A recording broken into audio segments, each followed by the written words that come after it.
Tomen asiento, mis hermanos.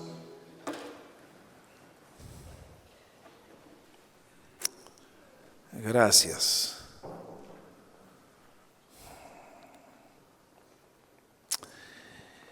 Mi tema, como les dije esta mañana, es ¿qué pasó en Pentecostés? Y como les dije hace un ratito atrás, Pentecostés marca el nacimiento de la Iglesia del Señor. Es el cumpleaños del movimiento más revolucionario, transformador que ha conocido y conoce la raza humana. Es lo que Jesucristo está edificando en el día de hoy. Tomar personas destruidas por el pecado, Satanás, el error, transformarlos a su imagen y hacerlos útiles en sus manos. Ese programa de transformación es la Iglesia. En estos 2000 años que llevamos, cuesta creer que de un grupo de 120 judíos que leímos juntos en la Biblia en el día de Pentecostés, haya saltado la Iglesia a ser más de 1 billón de personas en el día de hoy, está en todas las naciones, ha cambiado el curso de la historia de los países, ha traído la revolución social más grande que ha habido en la historia. Es por la Iglesia que apareció la escuela, los orfanatorios, los hospitales. Es la única causa de misericordia y de ayuda en este mundo dolido. Y demos gracias por todos los beneficios que tenemos como consecuencia de lo que Cristo vino a hacer, que Él comenzó y que su Iglesia está continuando. Ahora, la pregunta es, ¿qué pasó en Pentecostés, pastor? ¿De qué nos está hablando? Bueno, muchos de ustedes se están acercando a las cosas de Dios y por lo tanto quiero contarles 3 o 4 cosas importantes en esta mañana. Exactamente qué fue lo que pasó en Pentecostés.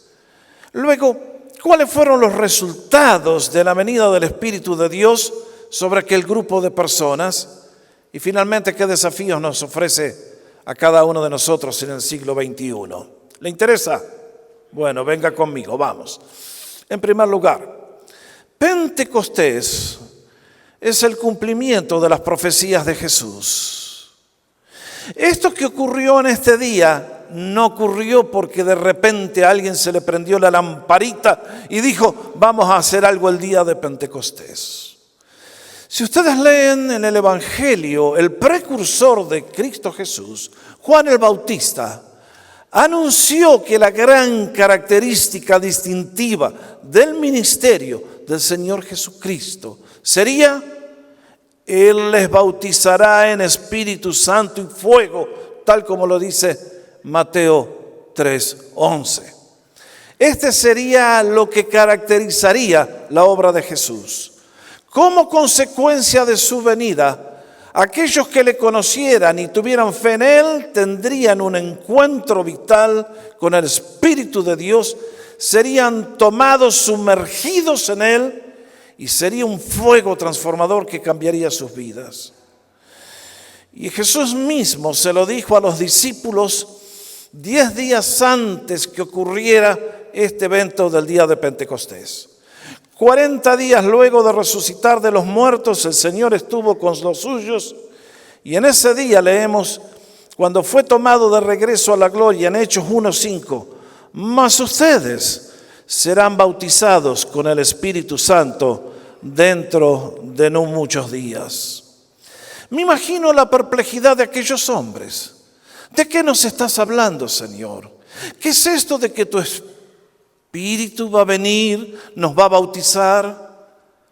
Sin embargo, aquella gente había aprendido que al Señor Jesucristo hay que hacerle caso siempre, no importa si no entendemos todo lo que Él nos está diciendo, porque Él sabe lo que hace, Él es Dios. Y entonces el Señor les dio una orden. En segundo lugar, he aquí yo enviaré la promesa del Padre sobre ustedes, pero quédense en la ciudad de Jerusalén hasta que sean investidos con poder de lo alto. Noten bien, mis hermanos. El Señor había comenzado un ministerio de compasión y transformación que fue cortado por aquellos líderes judíos cuando los llevaron a la cruz.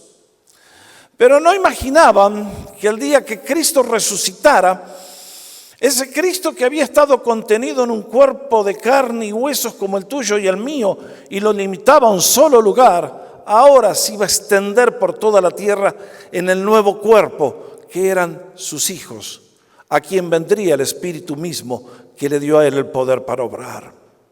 Y es por eso que les dice, antes de querer salir a cumplir mi misión, esperen a que venga el Espíritu Santo. ¿Por qué? Porque la tarea que les esperaba no era una tarea difícil, era una tarea imposible. Imagínense, tenían que predicar de Jesús a la ciudad de Jerusalén. Ahí estaban los mismos criminales que llevaron al Señor a la cruz. Todo el aparato político de represión y de crimen estaba al alcance de sus manos. Habían matado al profeta y estaban dispuestos a masacrar a todos los que hicieran falta con tal de cumplir su plan y no soltar sus beneficios. Por lo tanto, pequeña tarea la que les esperaba a los discípulos. Ir con el evangelio a esa ciudad. Y cuando leemos de esta tarea imposible y leemos el resto del relato, del aposento alto salieron a conquistar y conquistaron la ciudad y el mundo. ¿Cómo lo hicieron? Fue la venida del Espíritu Santo. Aprendieron que tenían que esperar y luego salir, y Dios vino con ellos. Tercero, la promesa que les hizo el Señor. Pero recibirán poder cuando haya venido sobre ustedes el Espíritu Santo, y me serán testigos en Jerusalén, en toda Judea, en Samaria y hasta lo último de la tierra. Este es el plan del Señor. Para aquella gente, para nosotros en el día de hoy. Este es su plan en el siglo I y en el siglo XXI. ¿Qué quiere el Señor de los suyos? Que seamos sus testigos, que hablemos de Él, que salgamos del lugar donde estamos para llevar las buenas noticias de salvación a todo el que necesita escuchar, que son todos los seres humanos de la tierra. Pero nos dice, para hacer eso necesitan poder, necesitan el poder del Espíritu Santo. Por eso, cuando lo reciban, no van a poder callarse, van a salir como cohetes a predicar las buenas noticias de que Cristo vive y todo es posible con Él. Y entonces, quiero señalar para ustedes qué fue lo que hicieron los discípulos. El Señor se fue a la gloria en el día 40, luego de la resurrección sobre la muerte, y Pentecostés va a venir 10 días después, en el día 50. ¿Qué hicieron los apóstoles? ¿Qué hicieron los discípulos? Era un grupo de 120 personas, entre los cuales estaban los 11, menos Judas que se había colgado, y un grupo de gente que ustedes lo pueden leer en el capítulo 1, entre los cuales se encontraba la Madre del Señor, la que todos llaman la Virgen María. Como una más, se puso al costado de los otros que buscaban el rostro de Dios, porque no tenía ningún privilegio especial, y allí juntos, unánimemente, todos los días, a partir del día que el Señor fue llevado, estaban, como nos dicen, todos estos perseveraban unánime en oración y ruego. Había un propósito que les unía, había una pasión. Estaban rogando. ¿Qué estaban rogando? Cumple tu promesa, Señor. Sabían que era, no posiblemente con todas sus manifestaciones, pero tenían una idea y rogaban que sucediera. Entonces uno dice, cuando llegó el día de Pentecostés, estaban todos unánimes juntos. Y ustedes ven que se reunieron a la mañana temprano, porque el sermón de Pedro comienza a las 9 de la mañana y lo que ocurrió evidentemente fue en el amanecer del día. Y uno dice, Señor, aquella gente preparó el terreno con su actitud. El Señor había prometido, pero ahora ellos comprendieron la importancia que tiene la preparación para todo el que quiere recibir la bendición de Dios. Lo cual me lleva a la segunda pregunta. ¿Qué produjo la llegada del Espíritu Santo en los discípulos? Ustedes y yo leímos que ese día bendito, El espíritu que había invadido a Jesús y le usó para hacer lo que hizo, vino sobre los discípulos. Alguien me va a decir, pastor, ¿qué es el Espíritu Santo? Hermano, no la complique, por favor. Es Cristo viniendo a su encuentro. Nada más que Cristo ahora no tiene cuerpo físico.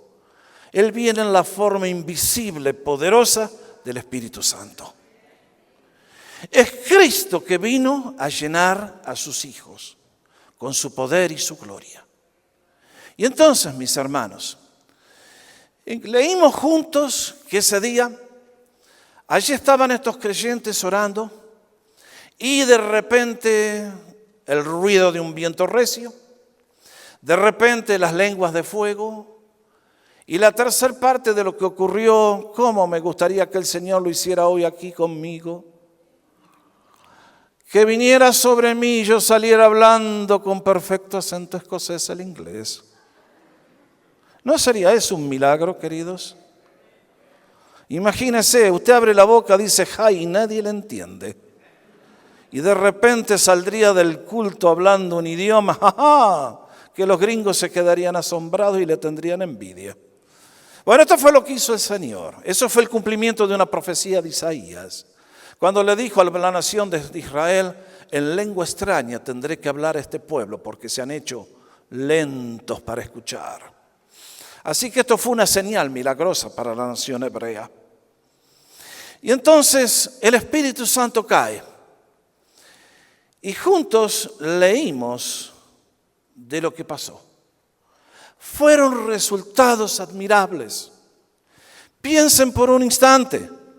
Hace 50 días apenas, cuando Jesús fue tomado para ser llevado a la cruz, ¿qué pasó con los discípulos?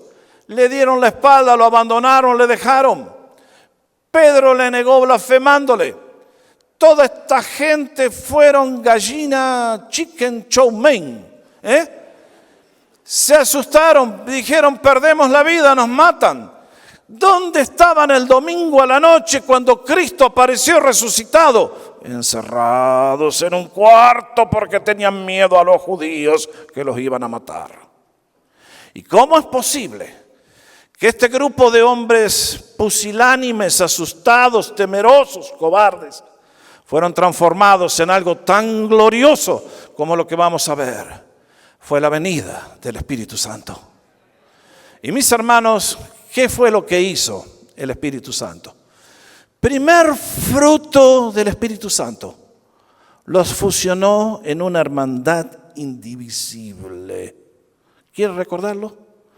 Los unió en una familia imposible de ser dividida. Jesucristo, antes de partir, el Señor nos dijo, en esto conocerán todos que son mis discípulos, si se aman unos a otros. Esta es la gran característica. Desde el día 1 que comenzó a ministrar, el Señor quería la formación de una hermandad. ¿Y cómo le fue al Señor? El griego dice como la mona.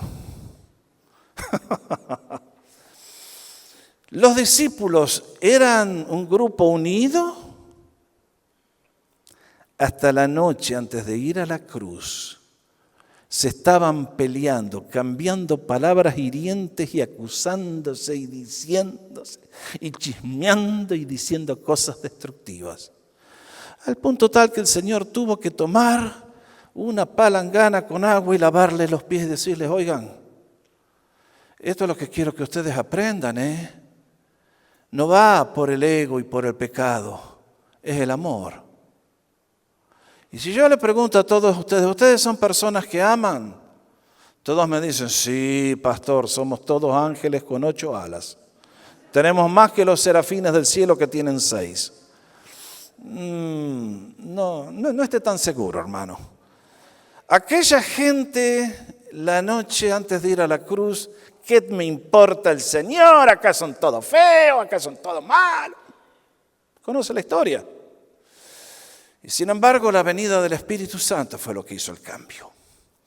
El Señor había advertido, el que conmigo no está, está en contra de mí. Y el que conmigo no recoge, desparrama. Esta frase del Señor nos coloca a ustedes y a mí con una disyuntiva. O somos parte de la solución o somos parte del problema. No hay punto intermedio. O estamos amando y construyendo el reino de Dios o estamos odiando y sirviendo al enemigo. No hay término medio. Pero leemos juntos que cuando vino el Espíritu Santo ocurrió una revolución en el interior de estos hermanos. Lean 4:32 conmigo. La multitud de los que habían creído eran de un corazón y un alma. Ninguno decía ser suyo propio nada de lo que poseía, sino que tenían todas las cosas en común. ¡Wow! Mire eso. Aquellos 12 que andaban por poco a los golpes y se acusaban y se decían, ahora están unidos. Y ese efecto pasó a todos. Ahora es una comunión donde se aman, se abrazan, se quieren. Hay un propósito, conquistar al mundo, hay una pasión. Somos todos hermanos, unidos en Cristo Jesús. Hay un vínculo. Primer fruto del Espíritu Santo. Él produce amor en el corazón de aquel que ha conocido a Jesús. Cuando una persona no ama, sospeche el hermano, puede ser que usted nunca haya tenido un encuentro genuino con Jesús. Porque cuando Cristo viene te invade con un amor genuino y sincero. Y esta gente noten bien. Hace un rato cuando oraba les decía de la necesidad que tenemos en el día de hoy. Mis hermanos, ¿cuándo vamos a comprender que en este mundo hay dos reinos? Desde el día que que Adán y Eva perdieron el paraíso, los seres humanos estamos inventando fórmulas para traer el paraíso de vuelta. Hemos inventado el comunismo, el capitalismo, el nazismo, el hedonismo, todos los ismos que quieran, sin tener en cuenta a Dios. ¿Y cuál es el resultado? Un mundo que se descompone por la violencia y la inmundicia. En este mundo lo que necesitamos es a Dios, es su bendición. Y no la vamos a recibir desobedeciéndole, ignorándole y dándole las espaldas. Necesitamos al Señor cada día de nuestra vida, no por momentos, todos los días. Y en este caso, fíjense el cambio que produjo. Siempre les dije que hay muchos que son unos tontos. Si usted es un marxista, a usted lo están engañando, viejo. El marxismo es una estafa colosal creada en el infierno. Porque dice, yo voy a tomar la pistola y te voy a sacar lo que tenés para que todos estemos parejos. A usted si yo vengo con una pistola y le saco todo, ¿a usted le gusta? Usted me aprecia y usted me ama más, ¿no es cierto? El cristianismo, cuando vino el Espíritu Santo, la gente no dijo, dame todo lo tuyo. Dijeron, toma todo lo mío. Esa es la diferencia. Eso solamente Cristo lo puede hacer en un corazón humano. Tomar a un hombre como Zaqueo, que había sido uno de los políticos nuestros y robado a lo loco, y decir, si alguno lo defraudé, se lo duplico, se lo devuelvo 4 veces. Miren si eso ocurriera en Latinoamérica, ¿Saben la revolución que tendríamos, no es cierto? Pero nuestros políticos están todos metidos en la brujería y en el budismo y en tantas cosas. No conocen a Jesús y así nos va. Pero vamos a cambiar de tema porque eso se pone muy feo. Ok, sigamos con el Espíritu Santo que nos va a ir mucho mejor. Segundo, produjo una hermandad. Segundo, llenó a los discípulos de un gozo y una alegría indestructibles. Les dije hace un instante, Pedro había negado al Señor. Los discípulos habían huido cuando Él fue detenido. Y sin embargo ahora ha venido sobre ellos una certeza, un poder que les trae una alegría y un gozo que estuvieron dispuestos a enfrentar las calamidades y las amenazas más horrendas y salir con una sonrisa luego de haber sufrido. Les dije, a los discípulos les esperaba una tarea imposible. Los judíos tenían toda la maquinaria de guerra lista para masacrar a quien sea, y en este caso, cuando supieron que el mensaje era Cristo resucitó de los muertos y vieron a las multitudes que se iban, dijeron: los matamos a todos. Y como alguien los dijo: momento muchachos, cuidado. Gamaliel, uno de los rabinos más sabios, les dijo: miren, cuidado hermanos, no sea que nosotros nos estemos metiendo en contra de Dios. Si este movimiento de los hombres en poquitos días se acaba, si es de Dios, nadie lo para. Sabio aquel hombre. En el día de hoy sigue siendo igual. Las filosofías humanas, como tienen su origen en el hombre, van y vienen y caen y pasan al olvido. La iglesia de Dios permanece porque es eterna, como es el ser de Dios. Y en este caso desataron la persecución. Y a los apóstoles, para asustarlos, ordenaron mandarlos a los látigos. ¿Cuántos de ustedes vieron la película que hizo Mel Gibson sobre la vida de Cristo? May I see your hands? Me contaron, yo no vi la película, que el 50% de la película se va en el azote al Señor Jesús, ¿correcto? Que dura 40 minutos de la película porque le encajaron los 39 azotes que le daba al pueblo hebreo a los herejes que querían matar. ¿A usted le hubiese gustado tener ese tratamiento? Nadie dice amén acá, ¿qué les pasa? A mí tampoco, ¿qué quieren que le diga? Líbranos, Señor, de tener que experimentar cosas tan terribles. Pero aquella gente, leemos, estuvieron de acuerdo con Gamaliel, entonces llamaron a los apóstoles y después de azotarlos, 39, les ordenaron que no hablaran en el nombre de Jesús y los pusieron en libertad. Vaya libertad después de semejante paliza. Ellos salieron de la presencia del concilio gozosos de haber sido tenidos por dignos de padecer afrenta por causa del nombre. ¿Cómo se explica esto? La venida del Espíritu Santo. Cuando el Espíritu Santo viene a nuestra vida y nos hace comprender la grandeza del ser de Dios y la salvación que nos ha regalado en Cristo Jesús. Hermanos, todo lo de esta tierra palidece y pierde su esplendor y valor. Ahora somos gente de la eternidad. Y aquella gente que un día dijo: yo no le conozco, ahora Pedro se aguanta los latigazos y salió gozoso porque había podido padecer por el nombre de Jesús. Mire, si usted viene a la iglesia para sacar ventaja y que le vaya bien, que Dios le dé una alfombra voladora para ir sobre los problemas, olvídese. Váyase a otra iglesia, hermano, donde predican: vení que Cristo te va a dar un pozo petrolero. Y vení que Cristo te va a dar un yate en Monte Carlo. Vaya allá, compañero, que lo engañen y le saquen la plata. Pero Jesús vino a ser discípulos. A Él le costó la cruz y a nosotros demos gracias que estamos en un país donde no tenemos persecución religiosa todavía. Y de esa manera no hemos tenido que vivir las cosas que millones de nuestros hermanos viven en el día de hoy en otros países con regímenes opresivos. Tercero, con la venida del Espíritu Santo, los discípulos fueron llenos de poder para testificar de Jesucristo. ¿Qué leímos antes en Hechos 1:8? Pero recibirán poder cuando venga sobre ustedes el Espíritu Santo y me serán testigos. Vino el Espíritu Santo y aquella gente salió a predicar de Cristo. Los amenazaron de muerte, llamaron a una reunión de oración. Vuelta el Espíritu Santo se manifestó. ¿Y qué salieron? A predicar con denuedo la palabra del Señor. Y cuando les dijeron: párenla, párenla, párenla, contestaron: no podemos dejar de decir lo que hemos visto y oído.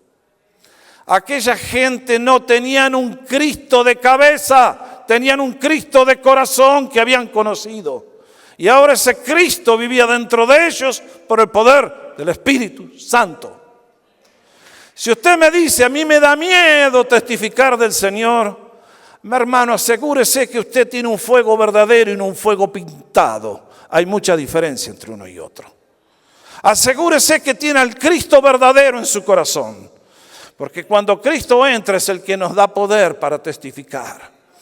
Además, vienen de vuelta Y fíjense el impacto que causa esta gente. Después de haberlos azotado, les dicen, no les ordenamos estrictamente a Pedro y a Juan que no enseñasen en ese nombre. Y ahora han llenado a Jerusalén con su doctrina. Vean ustedes. Amenazas, látigos. Aquella gente no podía parar de hablar del Señor. Y en poquitos días habían llenado a toda la ciudad de la noticia. Cristo vive, se ha resucitado entre los muertos y es el Señor y es el Salvador. Bendita gente que sabía en quién creía y el poder que tenía. Y vean ustedes, 5:42 de Hechos. Y todos los días en el templo y por las casas incesantemente enseñaban y predicaban a Jesucristo. Y ustedes pasan las páginas en el libro de los Hechos y para mí esta es la mejor descripción de lo que ocurre cuando un cristiano está lleno del Espíritu Santo. En la ciudad de Tesalónica hay un grupo de personas que dice, cuidado, llegaron los cristianos. ¿Y qué dicen? Estos que trastornan el mundo entero también han venido acá. Esa es la descripción de una verdadera iglesia. El cristiano trastorna al mundo. Lo trastorna porque cuando todos se van de parranda, él dice, sorry, yo no. Yo tengo otra línea. Yo tengo otros valores. Ay, pero vos ¿quién sos? Tengo a Cristo, nene, y voy al cielo. ¿Y vos a dónde vas? ¿Qué me vienen a hablar ustedes a mí, sabios según el mundo? No, queridos. El cristiano que tiene a Cristo pisa ancho. Como decía un poeta ya, yo soy toro en mi toreo y torazo en rodeo ajeno. Eso decía el Martín Fierro, uno de nuestros héroes allá. Usted si tiene a Cristo, usted no le tiene miedo a nada. Usted se para delante del gobernador y del presidente y dice, yo soy de Jesús. ¿Y usted a quién sigue, Señor?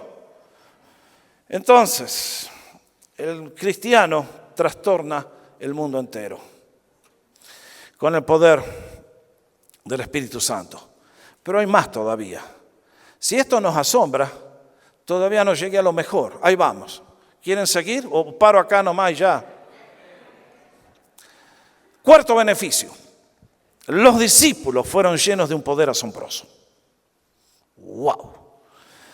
Mis hermanos, hace un rato pregunté, ¿le hubiera gustado a usted estar en aquel día de Pentecostés? Y ustedes me contestaron con un entusiasmo que me conmovió, che.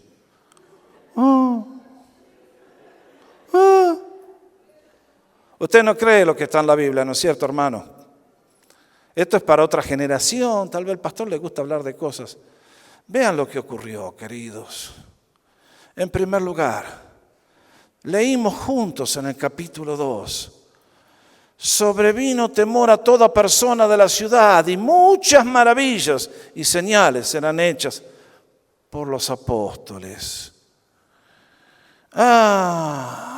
Estos 11, donde iban, ocurrían cosas espectaculares.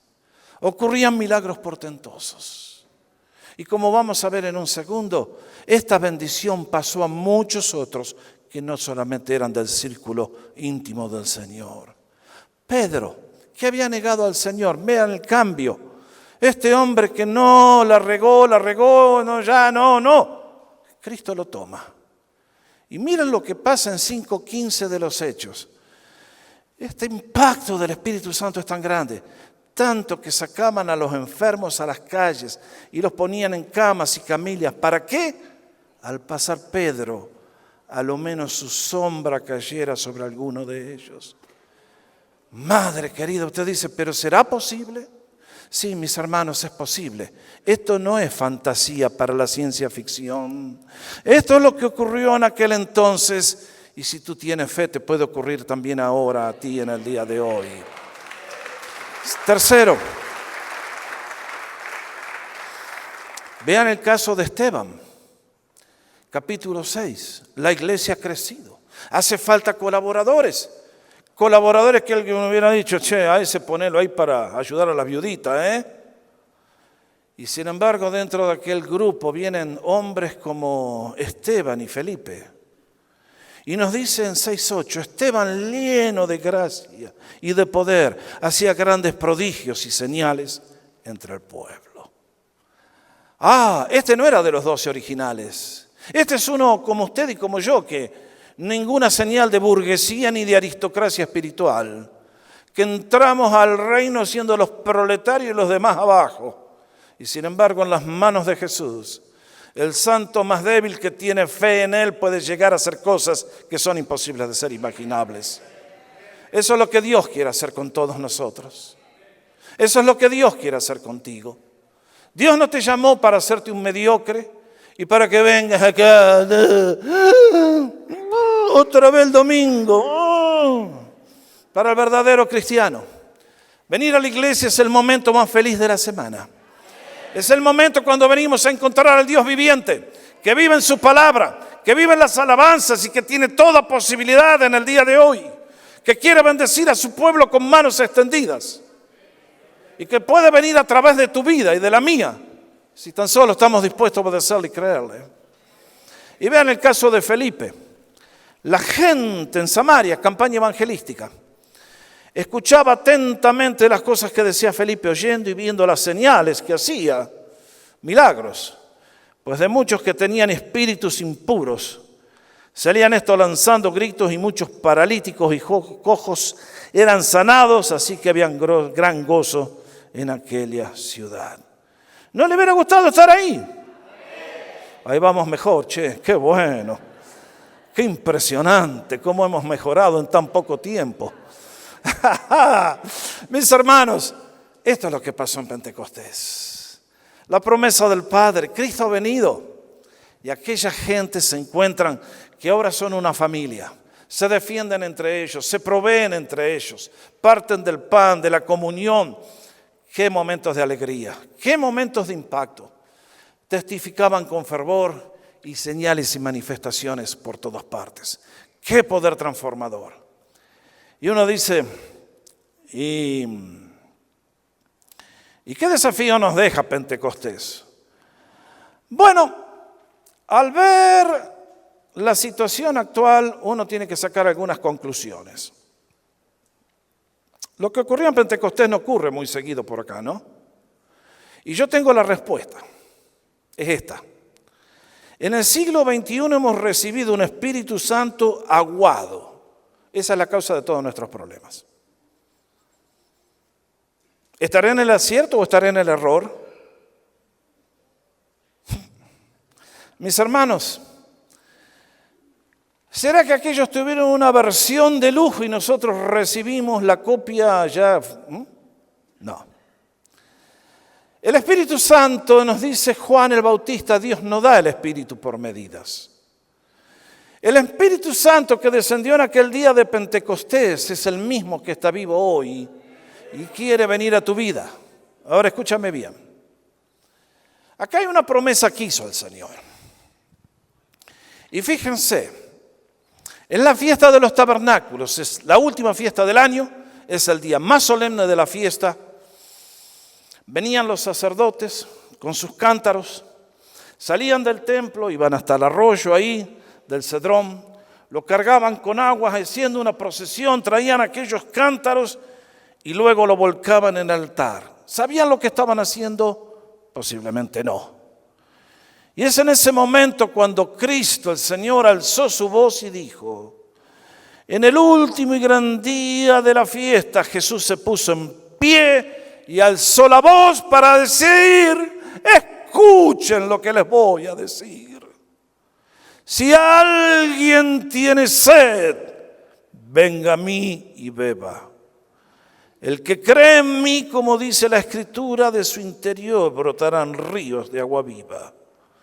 Esto dijo del Espíritu Santo que habían de recibir los que creyeran en Él, pues aún no había venido el Espíritu Santo, porque Jesús no había sido aún glorificado.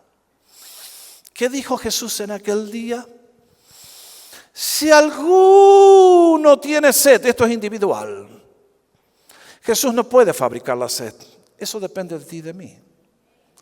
¿Sientes necesidad de encontrar al Dios viviente? ¿Sientes necesidad de ver la gloria de Dios? de conocerle, de amarle, de gustar su bondad, su benignidad, sus bendiciones? Acá dice, si alguno tiene sed, venga a mí y beba. Ahora marque bien el tiempo verbal, porque Jesús nos dice, venga a mí, beba y continúe bebiendo. Ustedes y yo un día estábamos lejos de los caminos de Dios, vinimos a la puerta de la salvación, encontramos a Jesús. ¿Te acuerdas el día de tu salvación, hermano? Si tú naciste de nuevo, ese día ha quedado grabado acá para siempre. ¿Por qué? Porque ese día el Espíritu Santo vino a tu vida y en tu corazón se encendió un fuego. Y en tu corazón hubo una pasión ahora por Dios. Y nadie te dijo, ven a la iglesia, viniste solo porque el Espíritu te traía.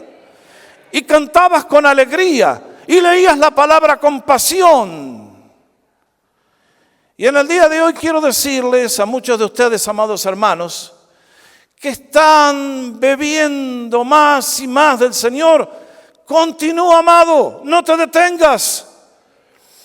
Créele al Señor que lo que acabamos de ver es algo que tiene para ti.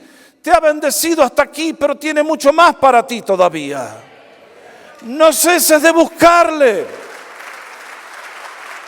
Comenzaste a beber, no te detengas. Dile al Señor, Señor, si tu palabra es cierta y Jorge el pastor nos está hablando la verdad, yo quiero eso para mí. Y el Señor te lo va a dar. No te detengas mirando las circunstancias o mirando a la gente o mirando lo que sea. Mira a Jesús, pídele a Él, pídele que te llene. Sé una persona distinta. Te ha bendecido el Señor hasta aquí, dale gracias. Pero alábale porque vienen cosas mejores todavía. Dale gracias a Él.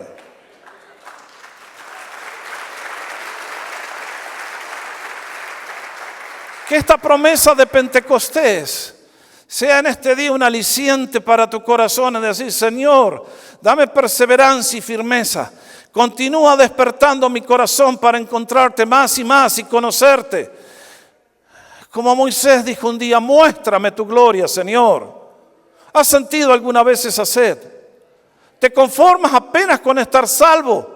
Con mojarte los pies en el océano del ser de Dios, cuando tienes todo un océano para entrar y sumergirte.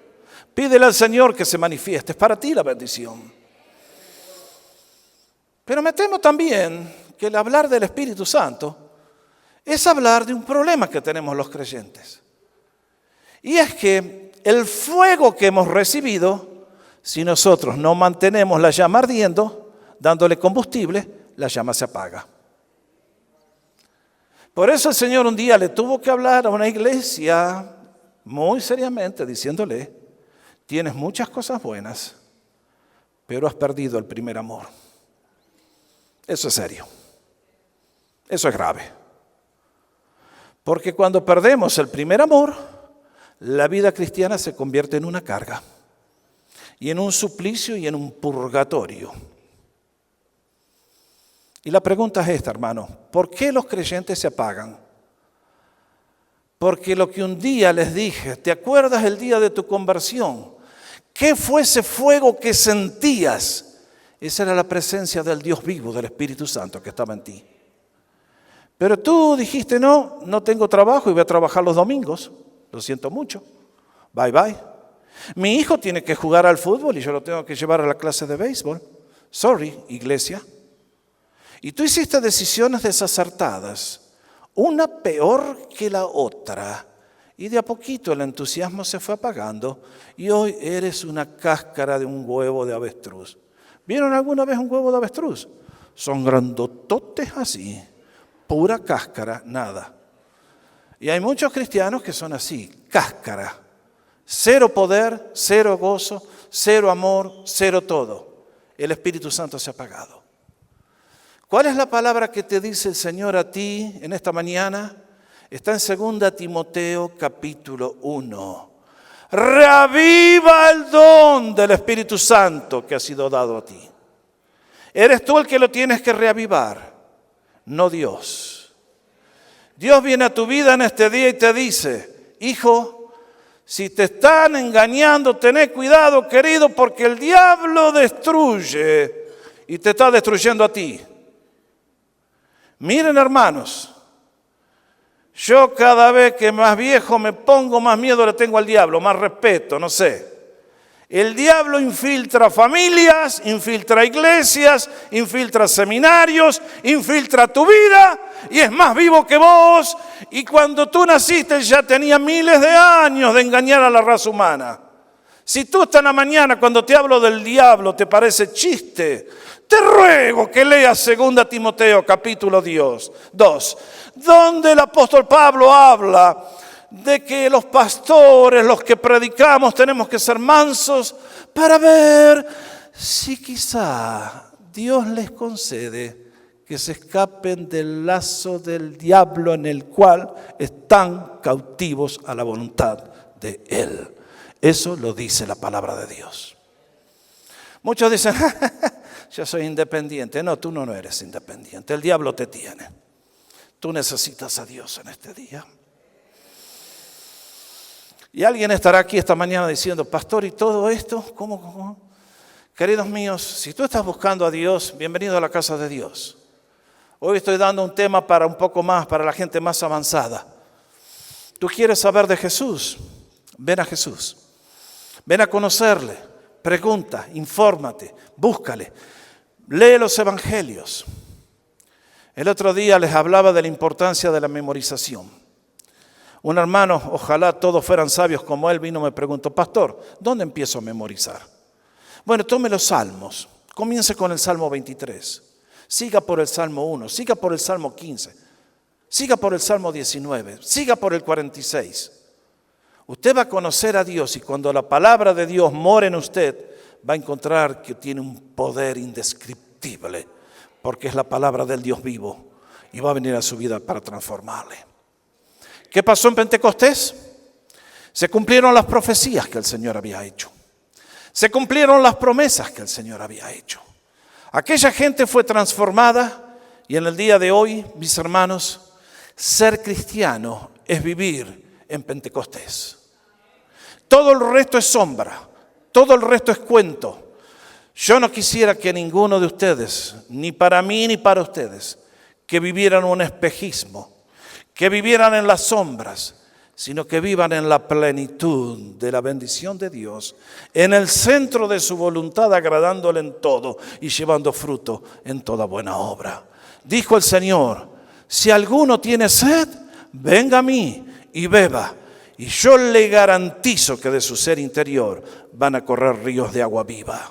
El río del amor, el río del gozo, el río de la fe, el río del perdón, el río... Eso es lo que Cristo nos viene a dar.